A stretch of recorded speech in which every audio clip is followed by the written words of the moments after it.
हे बॅटरीचं पाणी मिळतं कोणत्याही पेट्रोल पंपवर वगैरे. हे बॅटरीचं पाणी घेऊन ही बॅटरी, ही जे इंडिकेटर आहेत हे बघा, हे असे खाली जातात.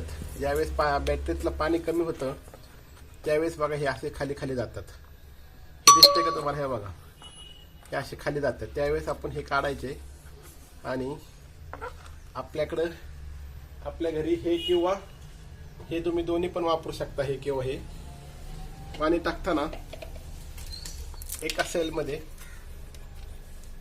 हे असं थोडं टाकायचं आधी.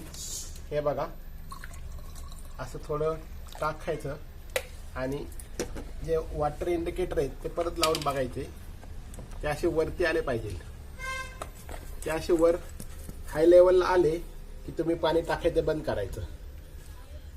काही वेळेस हे जे इंडिकेटर असतात ते गुंतून राहतात आतमध्ये.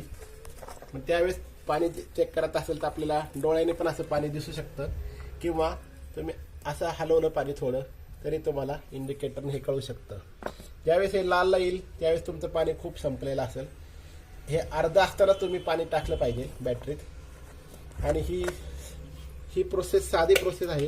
तुम्ही किंवा तुमच्या घरात हे जरी असलं तरी तुम्ही हे पाणी टाकू शकता. हे बघा, हे असं थोडं पाणी घ्यायचं आणि हे प्रत्येक सेलमध्ये, ज्या सेलमध्ये कमी असेल थोडं थोडं असं तुमच्या याने टाकायचं. असं हे बघा, हे बघा असं टाकायचं.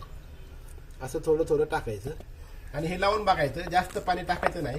जास्त टाकलं तर मग पाणी बाहेर येऊ शकतं. ठीक आहे, थँक्यू.